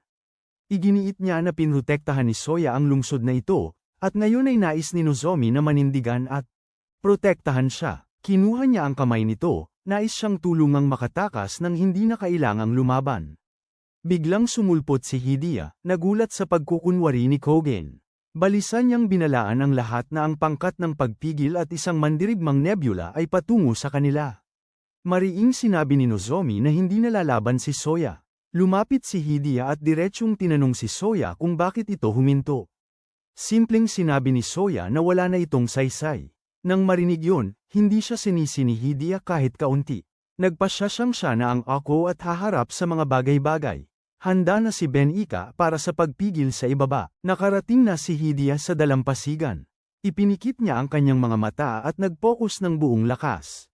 Matagumpay na ipinatawag ni Hidia ang espiritual na baluti ng Mega God. Sumugod si Ben Ika at hinarap si Hidia ng harap-harapan. Sa bahay, pinapanood ni Namyu at Harumi ang labanan sa TV. Nanatili si Soya na nakaupo, desididong magmasid lamang. Kinumpirma ni Sensei na hindi pa sila sapat na nakabawi para lumaban muli. Muling lumitaw ang nilalang mula sa kalangitan. Pinukaw ng kanyang mga salita ang galit ni Soya. Yumanig ng marahas ang buong lupa. Ipinaliwanag ng nilalang mula sa kalangitan na kapag nagagalit si Soya, ang kanyang espiritual na enerhiya ay sumisirit ng paikot. Walang kontrol. Naramdaman din ni Jinko ang presensya ng makalangit na nilalang malapit. Sa itaas, nagpatuloy ang matinding labanan. Sa huli, nagwagi si Hidia. Sa kabutihang palad, nasalo ni Yosuke si Ben Ika habang nahuhulog ito mula sa langit. Mahusay na inasikaso ni Hidia ang sandata ng nebula. Inihayag ng makalangit na nilalang na buhay pa rin ang dragon. Gusto niyang asikasuhin ito ni Soya. Ngunit naniniwala si Soya na huli na ang lahat. Sa sandaling yon, nananaginip si Ben Ika sa ospital. Sa panaginip, buhay pa rin ang detective mula noong araw, at kapatid na lalaki niya si Yosuke. Sa totoo lang, nakahiga siya sa isang kama sa ospital. Ipinaliwanag ni Kugen ang kasalukuyang kalagayan ni Ben Ika. Ang kanyang baluti ay nasira, at siya ay naapektuhan ng pagsabog ng aparatong pananatak. Kaya naman, si Ben Ika ngayon ay nawawala sa isang magandang panaginip. Kapag nagising siya, mararamdaman niya ang kapayapaan, tulad ng iba. Malungkot na idineklara ni Yosuke na patuloy siyang lalaban hanggang sa muling magising si Ben Ika. Naramdaman niya na kung wala siya, walang kabuluhan ang kanyang buhay. Nang gabing yun, nang umuwi si Soya, patuloy niyang iniisip ang sinabi ng nilalang mula sa langit. Nagsimulang sumulpot ang madilim na kaisipan sa kanyang isip. Sa labas, pinag-uusapan ni na Sensei at Jinko ang sitwasyon. Ramdam niya rin ang pabigat na pasan nito. Iginiit ni Sensei na magiging maayos si Soya. Biglang tumunog ang doorbell. Lumitaw si Nozomi na may maliwanag at nagliliwanag ng ngiti. Nagtaka si Jinko kung bakit hindi pa lumipat ang pamilya nito. Ipinaliwanag ni Nozomi na ito ay dahil ang mga magulang niya ay guro sa eskwelahan. Sa bahay naman ni Takezo, dumating ang dalawang tao. Sinubukan nilang tanungin ang matanda tungkol sa kinaroroonan ni Takashi, ngunit iginiit ni Takezo na wala siyang alam. Biglang naglabas ang babae ng isang kahon ng espesyal na itim na karne ng baka. Sapat na yon upang mapuko ang loob niya. Kinabukasan, biglang idinilat ni Ben-ika ang kanyang mga mata habang nakahiga sa kama. Naroon pa rin si Yosuke at nagbabantay sa kanya. Lumingon siya at binati siya ng magandang umaga. Pagkatapos, matatag na lumabas si Yosuke, handang selyuhan ang buong mundo. Bigla, inihayag ng Generalissimo na ibibigay niya rito ang huling panara. Sa lugar naman ni Soya, umupo si Nozomi sa labas ng pinto nito at tinawag siya. Sinabi niya rito na lagi siyang magiging kaibigan niya. Sa itaas, isang matinding labanan ang naganap sa pagitan ni Hideo at Yosuke. Ang kapangyarihan ni Yosuke ay tila lubhang nakahihigit. Ang balita ay mabilis na nag-uulat tungkol sa labanan. Pagkatapos ng mahabang panahon, paalis na sana si Nozomi. Biglang binuksan ni Soya ang kanyang pinto at lumabas. Nakita niya ang balita at nabahala nang malaman na lumitaw na ang sealing device. Namangha si Kogen sa kung gaano kalakas na si Yosuke. Tinamaan si Hideo at napalayo siya. Bigla, mula sa malayo, lumipad sina Miu at Harumi. Gusto nilang sumali sa labanan sa tabi niya. Pero itinaas lang ni Yosuke ang kanyang kamay at napalayo silang dalawa. Handa na siyang simulan ang kanyang sealing process. Mabilis na iniunat ni Yosuke ang kanyang mga bisig. Ang mga bisig na yon ay umabot at lumawig sa buong mundo. Niyakap niya ang buong Earth sa kanyang sarili. Lahat ay naging mapatla, walang buhay na itim at puti. Naglaho ang tunog mula sa mundo. Ang oras at espasyo ay tila tuluyang huminto. Sa puntong yon, gusto rin ni Yosuke na isara ang kanyang sarili. Sa kasamaang palad, ang paksayo ng kapayapaan ay naisara rin. Ngunit kakatwa, si Soya ay lubos na hindi naapektuhan. Ang makalangit na nilalang ay lumitaw sa tabi niya sa sandaling yon. Nagsibalik ang mga lumang alaala. Nang sumunod, nagpa siya si Soya na makiusap sa makalangit na nilalang, humihiling na iligtas ang lahat. Ipinaalala ng makalangit na nilalang kay Soya ang pangako na tatalunin ni Soya ang dragon. Nang walang pag-aatubili, tumango si Soya bilang pagsang-ayon. Ilang sandali pa, nakatayo na siya, nakadamit at handa. Inilagay ng makalangit na nilalang ang isang kamay sa likod ni Soya at ginawa siyang lumaki ng labis. Ngayon, ang kanyang tinig ay abot na ang mga panaginip ng lahat ng mga hindi makawala. Matapos huminga ng malalim, nagsimulang magsalita si Soya. Ibinuhos niya ang buong katapatan upang gisingin ang lahat. Sa huli, hiniling niya sa lahat na itaas ang kanilang mga kamay kung nais nilang bumalik sa realidad. Sabay-sabay na nagtaasan ang iba't ibang uri ng mga kamay sa ere. Nabulunan si Soya sa sobrang emosyon at umagos ang luha sa kanyang mukha. Unti-unting bumalik ang kulay sa mundo. Narinig ng lahat ang boses ni Soya. Nang makita niyang bumalik sila, pinunasan niya ang kanyang luha. Mabilis niyang sinalubong pabalik ang lahat at humingi ng paumanhin. Buong tatag niyang hiniling ang tulong ni Sensei. Agad lumingon si Sensei, handa ng tulungan si Soya. Muling nagtitipon ang mga tao sa buong mundo. Mabilis na nabawi ni Miu, Hidia, at Haomi ang kanilang espiritu ng pakikipaglaban. Sabay-sabay silang sumugod at naitulak si Yosuke pabalik. Mabilis siyang kumilos at winaksi sila. Determinado si Yosuke na talunin silang muli. Sumuntok siya patungo sa kanila habang nanginginig sila sa takot. Ngunit sa sandaling yon, lumitaw si Soya at hinarang ang suntok. Galit na galit si General Ismo nang makita na nabuhay muli si Sensei, ngunit nang mapansin ang patuloy na pagwagayway ng buntot nito, nahulaan ni Kogen na masaya pala talaga si General Ismo. Lumabas si Ben-ika at malakas na tinawag si Yosuke. Ipinahayag ni Soya na tatalunin niya ito. Nalito si Hidia kung bakit gusto ulit lumaban ni Soya. Sinabi ni Soya na gusto niyang protektahan ang mga taong itinuturing niyang kaibigan ngayon. Tinanggal niya ang kanyang maskara at opisyal na ibinunyag ang kanyang pagkakakilanlan. Pagkatapos ay humarap si Soya at tinanggap ang deklarasyon ng digmaan. Biglang lumitaw ang sasakyang pangkalawakan. Magkasamang lalaban sina Jinko at Soya. Nagbalik siya sa kanyang napakalaking anyo. Lubusan nang nagwala si Yosuke at gusto na lang niyang selyuhan ang Earth. Pinagsama-sama nilang tatlo ang kanilang lakas at ginamit ang martilyo upang sirain ang baluti ni Yosuke. Ito ay natunaw at naging parang bulak sa kalangitan. Nahulog siya pababa, ngunit nasalo siya ni Benica sa tamang oras. Siya ang humingi ng tawad sa kanya. Pagkatapos ay itinuro ni Soya ang kanyang kamay paitaas at hinamon si Generalissimo na ayusin ang lahat ng isang beses at para sa lahat. Mabilis na tinapat ni Kugan ang screen, at lumabas ang isang holographic na imahe ni Generalissimo. Ay padadala nito kay Sensei ang mga koordinasyon upang doon sila maglaban sa loob ng isang linggo. Ipinadala din ni Kugan ang lokasyon sa lahat kung sakaling gusto nilang pumunta at manood. Sa sandaling yon, nagbago anyo din si Nozuya at humakbang pasulong.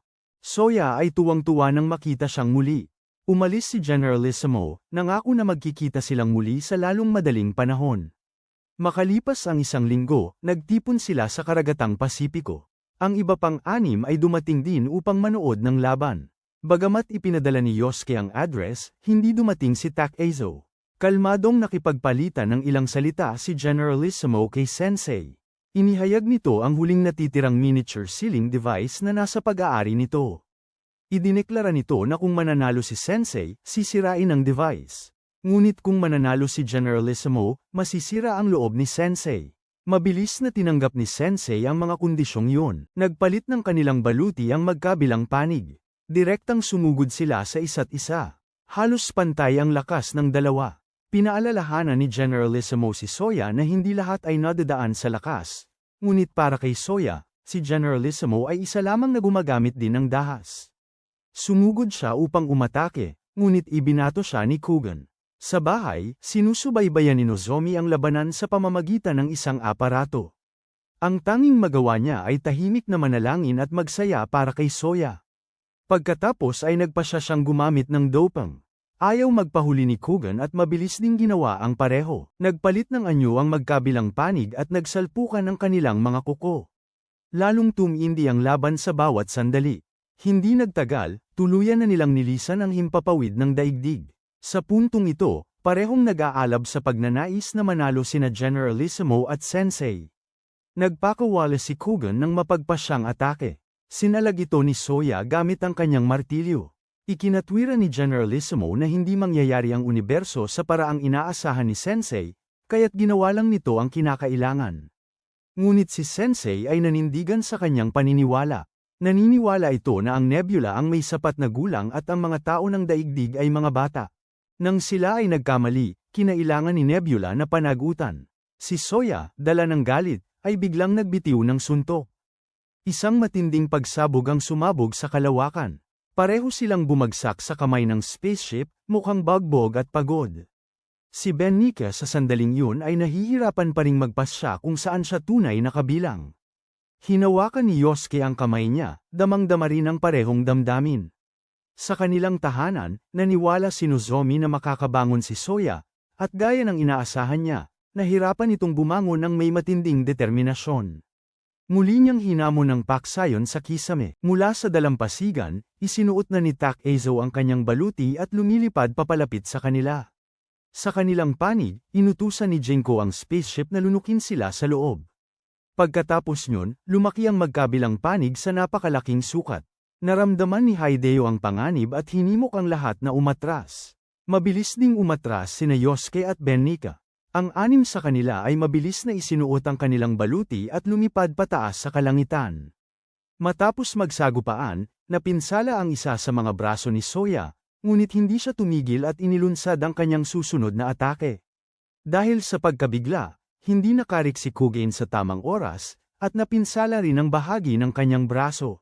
Sa sandaling yun, pantay ang laban ng magkabilang panig, ngunit naramdaman ni Benica na nawawala ng balanse ang paksayon ng kapayapaan, sinasamantala ang pagkakataon. Sumulong si Kugan na may isa pang atake. Mabilis na kumilos si Soya upang iwasan ang suntok. Sumulong ang paksayon ng kisame ng buong bilis. Bigla, isang pamilyar na boses ang umalingaw-ngaw at pinahinto sila. Agad na nakilala ng lahat kung kaninong boses yun. Nang lumingon si Kugan, nakita niya si Takezo na mabilis na lumalangoy sa tubig patungo sa kanila. Ang bilis niya sa sandaling yun ay talagang nakamamangha. Nagpatawag si Takezo ng isang napakalaking espada. Idineklara niya na ito ang magiging huli niyang pag-atake. Ibuhos ni Takezo ang buo niyang katawan at kaluluwa sa nag-iisang atake na ito. Iniaalay ito sa kanyang anak na si Takashi. Sa sandaling ibaba ni Takezo ang kanyang espada, nahati agad ang estratehikong sandata ng paksayon sa kisame. Kapwa na iwang walang imik sina Kugen at Generalissimo. Sa kabilang banda, dahan-daang nahulog si Takezo patungo sa kailaliman sa ibaba. Nabigla si Soya at ipinaalala sa kanya na siya ang pumatay sa anak ng matanda. Alam na ni Takezo yun sa simula pa. Sa kabutihang palad, mabilis na sumugod si Nizuyo at nasalo siya sa tamang oras. Pagkatapos ay nagtanong siya ng may pag-aalala tungkol sa kalagayan ng matanda. Sinabi ni Sensei kay Soya na gumawa ng butas at lamusong sa loob. Si Generalissimo, na wala ng ibang pagpipilian, ay sinabihan si Kugen na umilag, ngunit tinamaan ni Soya ng suntok ang kanilang baluti sa tamang oras. Agad na lumitaw ang isang butas dito. Sinamantala ang pagkakataon, sila ay lumabas mula sa higanteng baluti at lamusong sa butas. Ngayon, kinailangan ng magkabilang panig na lumaban sa loob ng baluti ni Generalissimo. Ang mas maliit na baluti sa magkabilang panig ay nagkawatak-watak din pagkatapos ng kanilang pagbabanggaan. Pinigilan ni Soya si Kugen, na lumikha ng pagkakataon para kay Sensei na harapin ng direkta si Generalissimo. Nagsalita ng tapat si Generalissimo tungkol sa tunay nitong nais. Si Jinko, na lubos na nagpapasalamat, ay kinilala ang sinseridad nito. Sa huli, umamin ng pagkatalo ang paksayo ng kisame. Sa bahay, labis na ipinagmamalaki ni Nozomi si Soya. Sa labas, nawala ng malay si Takezo at pinapasan sa likod ni Nizuyo. Habang nag-aalala ang lahat, napansin ni Hidia na tulog lang pala ang matanda. Matapos nilang gisingin si Takezo, tuwang-tuwa ang lahat. Sa puntong yun, hiniling ni Soya sa lahat na makinig sa kanya. Gusto niya ang tulong nila sa pagtalo sa dragon. Labis na ikinagulat ng Generalissimo nang malaman na buhay pa rin ito. Hindi nito maramdaman kahit kaunti ang pag-iral ng dragon. Naguguluhan pa rin si Kugen mula sa paghahayag ng presensya ng nilalang mula sa langit. Nag-aalala pa rin sina Sensei at Jinko sa pag-aayos ng sasakyang pangkalawakan. Ang nilalang mula sa langit ay nagpahayag ng malalim na pasasalamat kay Soya. Unti-unting nakabawi ang mundo mula sa pagsubok. 5 taon ang lumipas, sa Nebula, tinatalakay ng lahat ang usapin tungkol sa dragon. Nakatanggap sila ng ulat na ang antas ng kamalayan nito ay patuloy na tumataas. Ipinag-krus ng Generalissimo ang mga braso nito at tinanong kung eksakto kung gaano karaming oras ang natitira sa kanila bago ang dragon. Ganap na nagising. Ilang maikling linggo na lang ang natitira sa kanila. Nagulantang ang lahat sa balita. Sa Earth, muling nanirahan ang mga tao sa lungsod. Isang reporter ang kumapanayam sa mga residente tungkol sa kanilang sitwasyon. Nagkaroon sila ng debate tungkol sa usapin ng dayuhan na nabanggit noon. Hindi pa rin sila nakarating sa isang conclusion. Si Hiroko, na isa ng manggagawa sa serbisyo, ay nanonood din ng balita. Sa kanyang tahanan, kailangan ni Soya na hanapin si Nozomi. Pagkatapos nyon, pupunta sila sa lugar kung saan nila inayos ang pagkikita nila ni Jinko at Sensei. Nang makalabas siya, ipinikit niya ang kanyang mga mata at ginamit ang telepathy. Makalipas ang ilang sandali, agad naramdaman ni Soya ang lokasyon ni Nozomi. Sa ngayon, isa na rin siyang miyembro ng Nebula na may kakayahang telepatiko. Silang dalawa ay sabay na umalis. Tinanong ni Soya kung paano umuusad ang pagsasanay niya sa telepathy. Nang makita niyang medyo natatakot si Nozomi, humarap siya rito at nangako na hinding-hindi niya hahayaan na may masaktan. Bigla, ang makalangit na nilalang ay lumitaw sa likod ni Soya. Dumating siya upang bigyan sila ng babala tungkol sa panganib ng dragon. Ang ekspresyon ni Soya ay nagdilim sa pag-aalala. Kinuha ni Nozomi ang kamay niya at tiniyak sa kanya na magiging ayos ang lahat. Ipinahayag niya ang kanyang tiwala dito. Naramdaman ng nilalang mula sa kalangitan na parang nakikita ni Nozomi ang kalooban ni Soya. Pagkatapos, sabay-sabay silang dumating sa opisina. Nakatayo na doon si Ben Iko na nakakrus ang mga braso, naghihintay sa kanila. Inilaan niya ang isang training room para kay Nozomi. Pagkatapos, mabilis na umalis ang dalawang babae. Dumating si Hidia at binati si Soya. Magkasama silang nagtungo sa meeting room. Naghihintay na sa loob sina Miyu at Harumi. Nang makita sila ni Soya, bigla siyang kinabahan. Nalaman na sabay-sabay silang nag-aral sa iisang unibersidad, at pinilit siya ng dalawang babae na sumali sa judo club. Madalas siyang matalo ng dalawa. Muling tinawag ng dalawang babae si Soya para tuksuhin. Nang makita yon, sa halip ay tinawag ni Kogen si Soya sa kanyang tabi. Nakahinga siya ng maluwag, nagpapasalamat na nailigtas. Habang papunta, nakasalubong ni Soya si Nozuya, na abalang nanliligaw sa isang babae. Mabilis siyang tinawag ni Jinko para pamwesto.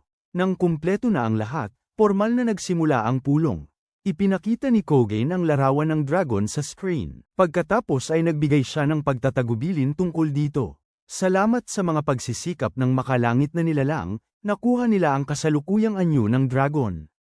Ang dragon mismo ay nawala ng lahat ng alaala ng orihinal nitong hugis at pinagmulan. Kailangan nilang harapin ang dragon upang matulungan itong makabalik sa lugar na pinagmulan nito. Hinihingi ni Nebula ang kooperasyon ng daigdig.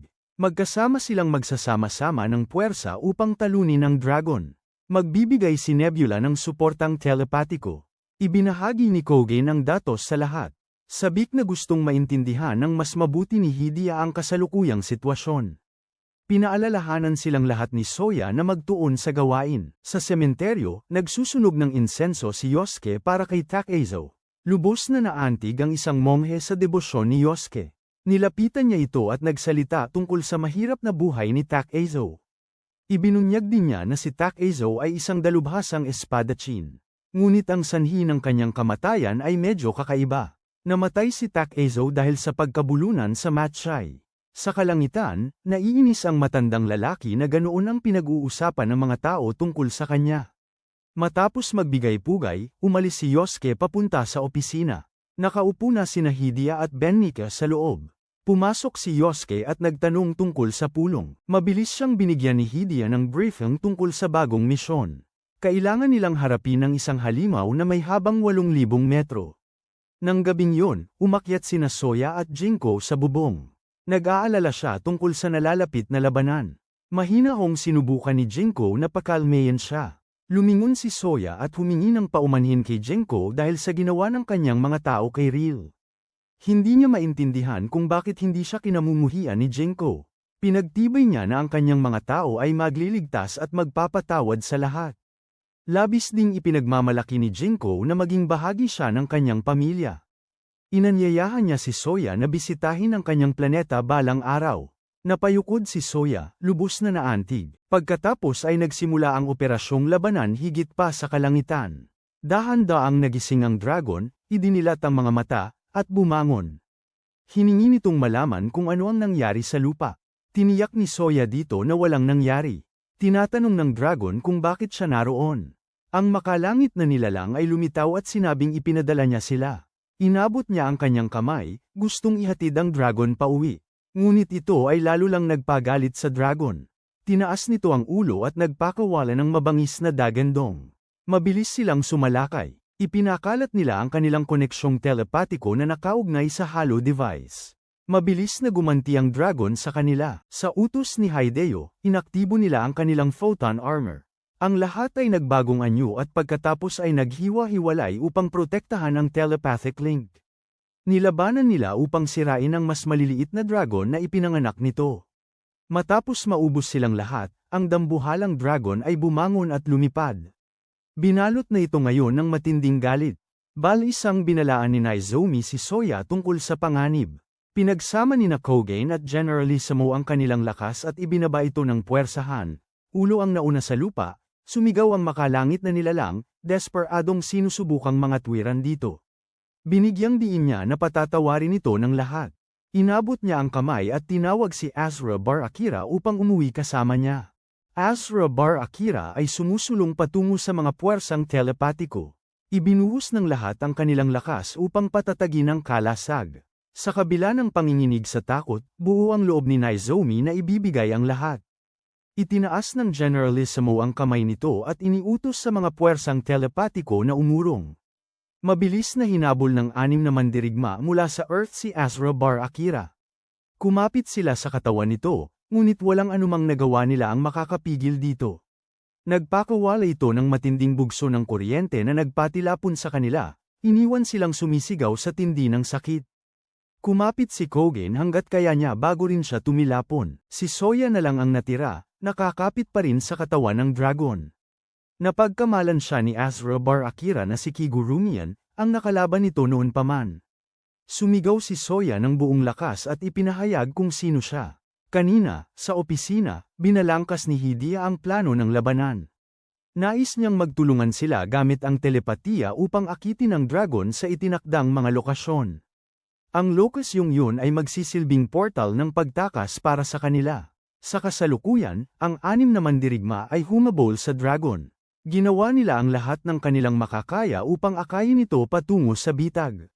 Ang mga puwersang telepatiko ay ibinigay din ang kanilang lahat. Ayaw bitawan ni Soya ang dragon. Mabilis na inutusan ng grupo na maghiwa-hiwalay. Inihayag ng General Ismo ang paglipat sa ikalawang yugto ng plano. Ang figura ng maswerteng pusa sa gitna ay patuloy na umikot. Pagkatapos, ito ay nabasag at lumabas ang Kigurumian Space Battalion. Isang malaking butas ang lumitaw sa gitna ng kalangitan. Mabilis silang pamwesto sa paligid ng dragon. Nang nasa posisyon na ang lahat, buong pasya na iwinagayway ng General Ismo ang braso nito at inutusan silang itulak. Ang bawat isa ay ginamit ang bawat patak ng kanilang lakas upang itulak ang dragon papasok. Sa sandaling yon, naging alintana si Asura Bar Akira sa abala sa isip nito. Parehong mata nito ay nagliliyab sa liwanag. Biglang tinamaan si Soya sa gitna ng kanyang noo at napawrong. Nang imulat niya ang kanyang mga mata, ang taong nakatayo sa harapan niya ay si Kigurumian. Bumalik si Soya sa kanyang anyong pagkabata, ngunit sa pagkamali sa kanya bilang ang nilalang mula sa langit, dali-dali siyang lumapit at hinawakan ang kwelyo ni Kigurumian ng may galit. Pagkaraan ng ilang sandali, sa wakas ay kinilala ni Soya ang sitwasyon at kumalma, umupo sa tabi ni Kigurumian. Nagsimulang ibahagi ni Kigurumian ang lahat kay Soya. Ang pagbabalik sa nakaraan ay nagpukaw ng malalim na damdamin sa kanya. Ang larawan ng dragon ay lumitaw sa buong kalangitan. Kaagad pagkatapos, isang napakalaking pagsabog ang pumutok. Sinabihan ni Kigurumian si Soya na umalis, pagkatapos ay sumugod siya. Bagamat nakatayo si Soya sa likuran niya, sumisigaw para pigilan siya, unti-unting naglaho ang lahat. Lumapit si Asura Bar Akira, sinisikap palakasin ang puot sa loob ni Soya. Matapos lumino ang hamog, bumalik siya sa kanyang pang-adultong anyo. Hindi siya mahuhulog sa bitag na inihanda ni Asura Bar Akira. Kinuha ni Kigurumian ang kamay ni Soya at lumipad pataas. Kaya naman, nagawa niyang makatakas sa panaginip sa tamang oras. Mabilis siyang umupo at bumalik sa realidad. Ginamit ni Soya ang malaking martilyo at itinulak ang dragon pasulong ng buong lakas. Matapos itong matagumpay na maitulak sa butas, agad na inutusan ang lahat na bumalik at umatras. Ang butas ay nagsasara ng kusa. Sa puntong ito, ang ilan ay nawalan na ng lakas at bumabagsak. Handa si Bennica na isakripisyo ang sarili upang tabyusin ang kanyang mga nakaraang pagkakamali. Ganoon din ang determinasyon ni Yosuke. Sa labas, ipinagsalikop ni Nozomi ang kanyang mga kamay at nanalangin para sa lahat. Nakalabas na sina Soya at Kogen, ngunit ang mga mandirigma mula sa daigdig ay nasa loob pa rin.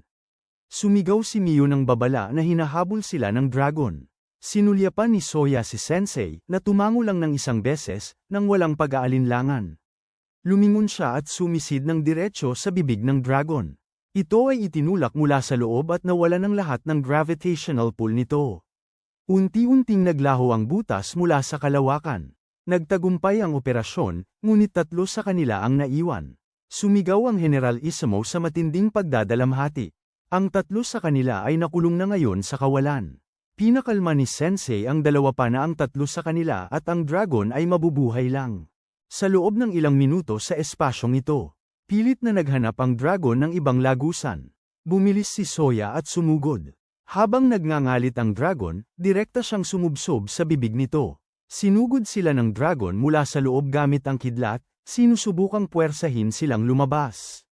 Nagbabala si Jinko na hindi na magtatagal ang kanilang barko. Ngunit pagkatapos ay natuklasan nilang nandoon din ang makalangit na nilalang. Matapos sumabog ang barko, ligtas pa rin sila. Lumutang sila sa loob ng dragon, na natuklasang naglalaman ng isang buong lungsod. Huminto sila sa harap ng isang figura na mahigpit na nakapirmi sa isang silya. Ngumiti si Soya at nagpasyang patawarin si Asura Bar Akira. Yumukod din si Jinko ng malalim, pinasasalamatan ang dragon sa pagligtas kay Real. Matapos niyang sabihin sa wakas ang mga salitang yun, bumuhos ang kanyang luha sa tindi ng damdamin. Lubos na nasiyahan si Sensei. Naalala rin nito ang sarili nitong mga alaala. Pagkatapos, nagsimulang gumuho ang lahat. Nahuhulog ang dragon sa kailaliman. Sinabi ni Sensei sa kanila na maaari pa rin silang magpatuloy sa pakikipaglaban. Muli nilang inaktibo ang kanilang baluti. Habang nawawala na ang lahat ng pag-asa, idineklara ng makalangit na nilalang na ipapakita niya sa kanila ang daan. Naghanda pa nga siya ng pampalakas para kay Soya. Nagsimulang yumanig ang lahat. Palapit sila sa pasukan ng patayong tarangkahan. Nagulat silang lahat nang mapagtanto na maaari silang mabuhay at makatakas. Maaari nang ibalik ng makalangit na nilalang si Asura Bar Akira sa wakas. Lubos siyang nagpapasalamat kay Soya. Nagpaalam ang makalangit na nilalang at pagkatapos ay naglaho. Gusto na ni Soya na bumalik sa kanyang sariling planeta. Bigla, tumakbo siya patungo sa isang lugar. Isang bulaklak ang namukadkad mula sa tuyong lupa. Umiyak si Soya, lubos na nabigla sa damdamin, sa pagkaalam na may buhay pa rin sa planetang ito. Sa mismong sandaling yon, dumating ang spacecraft ni Generalissimo. Lahat ay labis na natuwa nang makita silang tatlo na buhay pa rin. Bagaman ang Generalissimo ay nagbitaw ng mga salitang parang walang pakialam sa panlabas, sa kaibuturan ay talagang nakahinga siya ng maluwag. Bago umalis, kumaway si Soya at nagpakita ng maliwanag ng ngiti, na para bang nagpapalam sa kanyang kapatid.